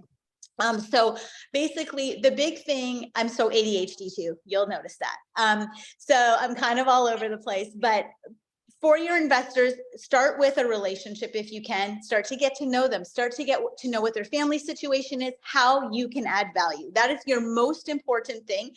Forget the deal. Forget all the shit around it. First, know your investor. Have them know, like, and trust you. Start to create the relationship. Shirley Bays, I think, is on here. We created a relationship. Even if she invests with me or doesn't invest with me, I want to provide value, right? I want to provide value to Marcos, to Jonathan, to Megan, to everyone in here, right? We need to provide value. At the end of the day, I'm not desperate. I don't want to sound desperate. That's not what I'm here for. If I can add value to your life, I feel better about it. I feel good about it. At the end of the day, I believe in my deal. I believe I have value to offer you. So if you go in with that in your heart and in your mind, and you're truly convinced yourself that those things are good for other people, that you can offer them at a multiple of double for some people, that's a life changer. We have changed people's lives, literally, by offering them these opportunities. And you have to see yourself as that, not as some drug pusher in the hallway. That stuff is not cool. That you will not last in real estate or anything. If that's where you're going, that's not passion. You need to be in the right place with the right mindset and the right heart first. Then once you create your relationship, then you can ask the questions. How can I best serve you, right?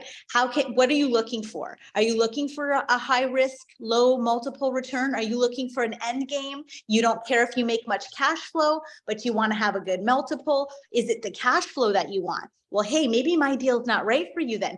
My cash flow is only 5% cash on cash, but my IRR is 18. At the end of the day, you'll get a double multiple, but it's going to be a slow process. We're going to be chill here. We're not pushers. Like, this is not our deal. So if it's not the right deal, I always say to them, hey, guess what, guys? This is not the deal you want then. If you want a high cash on cash return or a high pref ec, we're not the team to do that for you. However, I've got these friends right now with the deal out there. You can check out their deal. Always offer value, whether it's with you or not. You have to be of value to people if you want to play this long game. That's something I would just suggest for anybody new. Think long game. So create your relationship, find out what you can do to add value, see what you can do to help them. And then at the end of the day, you know what, maybe one day when they want something with a cash on cash return that's lower, but a more stable, like right now in this market, people are looking for fixed debt, 10-year, IO for 5, stability, no variable, no rate caps. Guess what? I just did a deal yesterday. It filled in 2 weeks. We actually were oversubscribed. We raised, 15 million instead of 13 million in 2 weeks. Like, this is the type of deals that we've been doing. And you know what it is? It's because people trust the deals that we're putting out there. You have to get a good trust record with your people. And again, if it's not your deal, that's okay, right? Just be good people, be good humans first, right? I mean, I think that people get really obsessed by the money and the passion and all this stuff. Guys, this is not a get rich quick scheme. Multifamily is a slow process. It's very slow. It's very calculated. You have to keep your integrity intact all of the time. You have to serve people, period. Once you have that relationship started, the connection, they'll come to you. They start asking me, Julie, when's your next deal? Oh God, I don't know. I don't know if I'm going to do one in second quarter. Well, if you do, let us know. So I think there's this vibe of like connection first, and then the questions happen. And then I get into, okay, hey, you know what are you doing right now? Do you have a job? Are you a W-2? Is it providing you with active income? So then I try to figure out, is it active income they need to erase or passive income they need to erase? Do they need tax depreciation or are they looking for long-term investment? So then I kind of like start branching them out. Okay, W-2, now we're in an active income pile. Well, I can't really help you by offering bonus depreciation when you're in an active income job. So then I start talking about the benefits of bonus depreciation on the deal, but that it's not necessarily going to affect you today. So then I would say, if you invest $100,000 with us, this is how it's going to look like for you right now. You're a W-2, you're creating active income still. My type of investment can't help you erase that active income. Unfortunately, I wish it could. However, if you do invest in our deal, any of the cash made year to year is covered tax-free until the return of capital has been paid. So once you get your $100,000 back, then it starts to accumulate tax. Well, at that point, then you can use the bonus depreciation that has been calculated from our cost segregation to erase the tax implication of your investment. So really, if you invest $100,000, right, and you get paid $100,000 through the cash flow, you still have, say, 100,000 left if we're talking about a double multiple, right? So say we sell, and now I have this extra 100,000. Normally, you would be taxed on that. But because you're a W-2 and you haven't used any of this, what I call my imaginary K1 cloud of tax implication deductions, that tax cloud comes down anytime I need it for depreciation. So I just keep grabbing at that cloud and erasing my tax. It's the best way to kind of explain it to them. It's easy.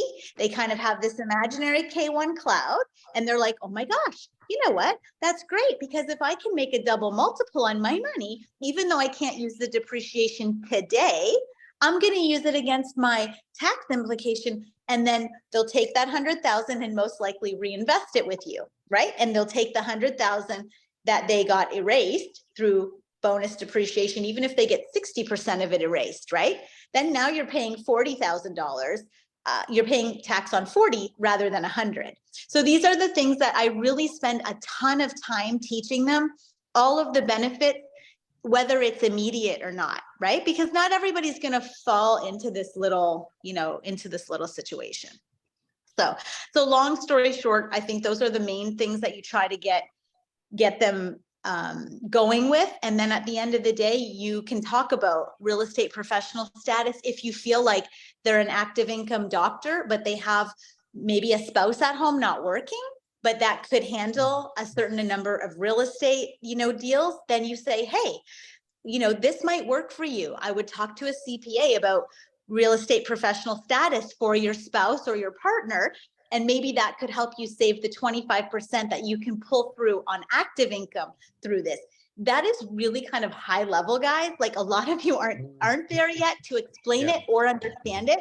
But what you can say is, hey, you know what? there's a tax election that you can make that might work for you. Talk to your CPA about rep status, real estate professional status, have them go through it. If it works for you, awesome. That's something that, you know what, would really help you on the active side if it can work for you. If not, again, you can use that bonus depreciation on the multiple. So like, I think you have to, again, find the road that leads them to their answer, to what they're looking for.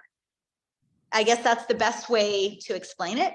Hopefully, That's fabulous. No, I think that was a better answer than the role play, right? Yeah, that was so much better than role playing. Thank you so much. I did a terrible job there. No, I think you did awesome. It's just hard because so many people have different avenues for real estate investing, right? Like I might be investing for depreciation. You might be investing for cash on cash. You might be investing for cash flow. This person might be investing for long-term wealth.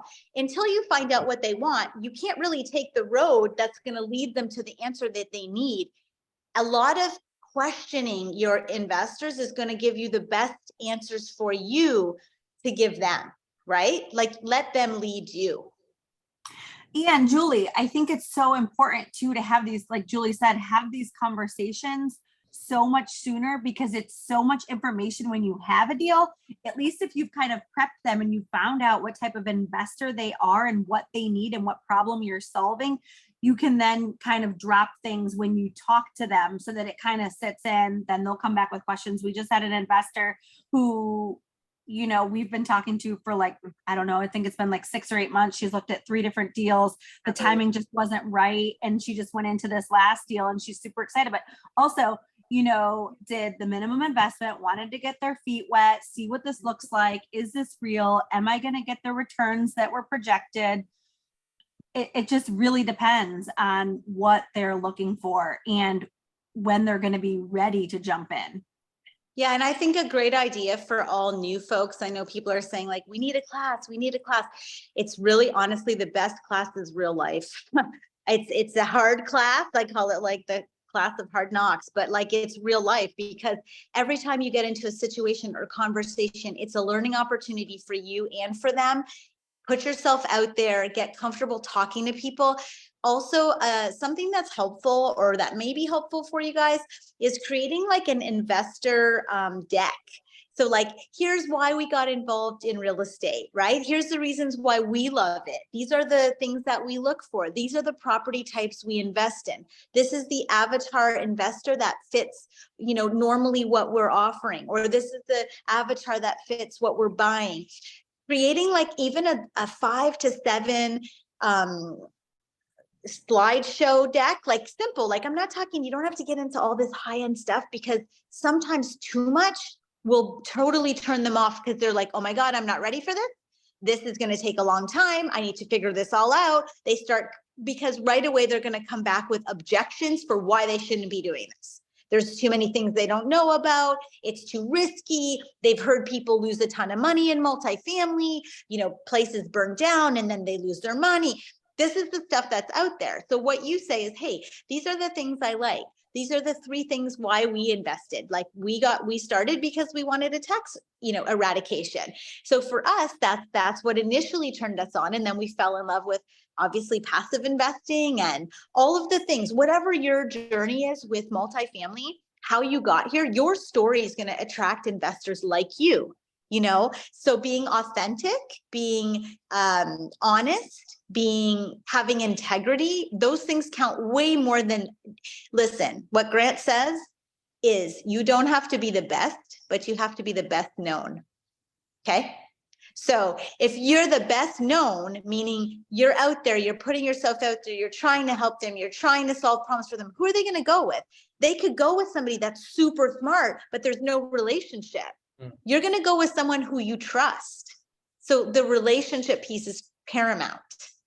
So give them value. Start off with a small deck. Hey, I just got into real estate investing. It's so exciting. I can't wait to share this with you. I know that I can help you. You know, there's so much value in this. Be excited, be passionate about what you're doing. Like if you show up and you're like, hey, real estate investing is so awesome. It's like got a lot of stuff for you. Like it's really cool. Yeah, you should do it. Like I wouldn't be like, but if you're like, oh my gosh, I found this tax savings. It's incredible. I saved $30,000 in tax. You know, instead of giving it to the government, like we're able to keep it. It's going to grow money instead of, you know, like just it's all about the passion and excitement. No, that is awesome. And we have Tim here. That's awesome to see you here, man. And I'm not sure how long you have it still, Megan. You know, we have been here for 2 hours and this is incredible. People love you. Megan's People love you awesome. guys. Thank you.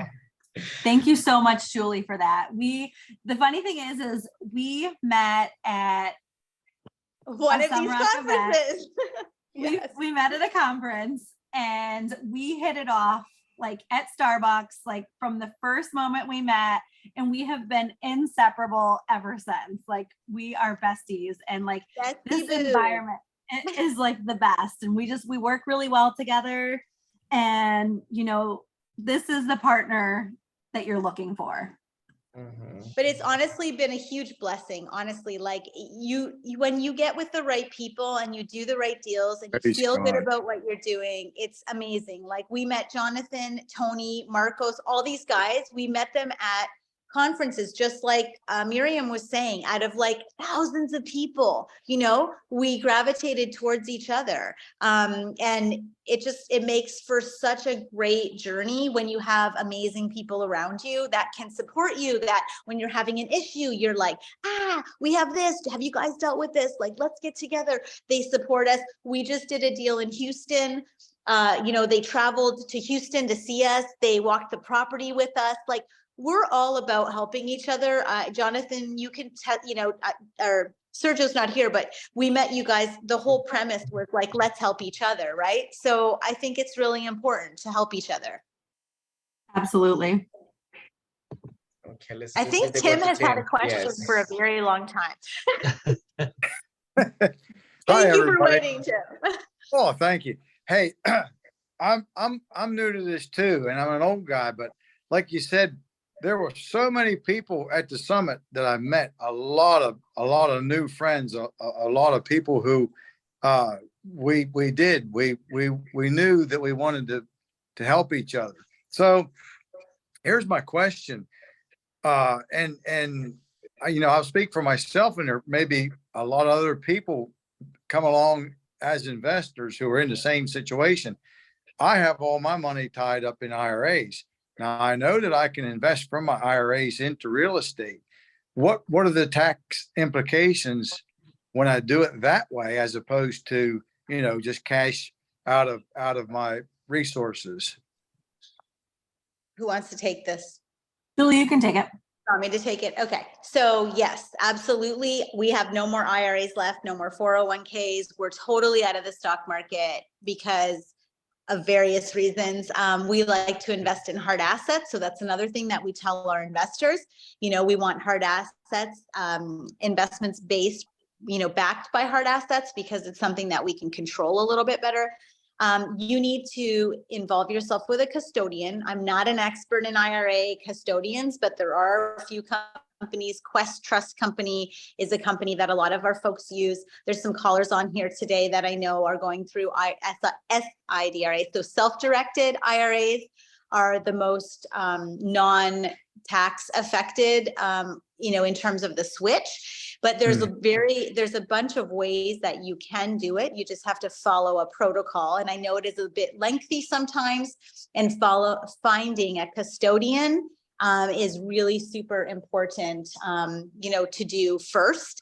Find a custodian that you trust and ask all the questions, because yeah, you don't want to lose money for nothing, right? So, I mean, it is important to make sure whatever company you're going with gives you all of the information up front, because there's military ones, there's SDIRAs, there's regular IRAs, there's like 50 million kinds, and you have to make sure they are ones that don't have huge tax implications for you to switch out. Those funds now are in a custodial account that I have the ability to invest in real estate. So the question is then, you know, let's do a scenario where I invest $200,000 into a deal, and then that's written as FBO my name, such and such, and in this custodial account. So then the checks that would go back into that account, whether I was an active or a passive investor, if all those monies are coming to and from that custodial account, then what are my tax implications going to be? The same, or are they shielded, so to speak, because they're kept within that IRA structure? So to my knowledge, and I think, is Shirley still on here? If she is, you might want to unmute her. She just went through a little bit of this, but she could be helpful maybe in this. But she basically, if you're keeping it in the same custodial account in and out, and you don't actually pull money or use money from that account, I believe you're shielded from a certain number of tax. But again, I would consult with the CPA, because everybody's tax setup is different and everybody's account is different, right? So like lots of people have various different things they've pulled from into one account. So I don't want to lead you or mislead you, I guess, but I do think you should talk to an accountant or CPA about what that looks like for you. Okay. Praise God, we've got a great community. Absolutely. Awesome, guys. And I think that we don't have actually much time left for go to breakout rooms, or I don't know what you guys think. Hey, What do you guys Jonathan, think? can I say Yes. something really Of quick? course, please. When is something just, triggered when he was saying like, oh, say I have $200,000 to invest. My one recommendation, Julie and I talk about this quite a bit, is if you had $200,000, I would diversify. I would put that into 4 deals, because then you're in 4 different properties. You're with possibly 4 different operators. You get to see how the different operators work. You get to see how the different markets are with the different properties, and they're all or even two 100s, I mean, yeah, just depending, because sometimes the minimums are 75 or 100. Yeah. But just split it up. Protect your investor and protect your investments, right? That's always the bottom line. So like if someone comes to me and says, I have $1 million to invest with you, and this has happened, like Megan knows, we talk about this all the time, and I say, I don't want it. Like, I don't want it for one deal. Do not give me $1 million for this deal. I believe that, 2 to 250, I always say, should be the cap for each investor in my deals, because I feel like no one, and because I wouldn't do that, right? So I'm not going to tell somebody to do that in my deal that I would never do. So I always say, like we talk about diversification of investments, protection of investors' money, your money, protection of the integrity of your reputation. If something happens to that property, or it doesn't work, or there's always risk, right? Nothing is risk-free. And what is an investor going to do when you tell them you don't want $1 million for your deal? Give me 200 or 250 at max. They're going to respect you more, and they're going to give you the other 4 250s for the other 4 deals, because they know that you mean well for them. That's what's important. Lots of people, I see them take $1 million, they get a GP percentage, and I'm not saying it doesn't work. I've seen it work, but I've also seen it not work. Today I had a capital call when I have a deal I invested as an LP with really, really great folks. They had a capital call today for $5.5 million. They called me this morning. I had another email right after that one of our properties, not mine. Again, these are both LPs, so I'm not the GP in these 2. This is when I first started investing in multifamily. The second email came in, and we have a fire. 12 units are down, 1 whole building. So like, if I have an investor with $1 million, right? There's already 2 bad scenarios. I have 15 other properties, but at least not all my million is in one property. So I really feel like diversification is key for yourself as investors and for your people. The more honest you can be about what you would do with your own money is really, really going to be beneficial for everyone. Perfect. Thank you very much. Well, that was an awesome question. Okay, Tony, let's do like 4 or 5 minutes breakout rooms. Let's see who is the lucky one to get Megan and Julie. I hope we get each other. No kidding. Let's do it. Let's go. You know, so thank you so much, everybody, for being here. So really appreciate that, Megan. That's awesome, Julie. Always, we love both of you. So and thank you for everybody being here. So I'm gonna start the recording, and thanks a lot.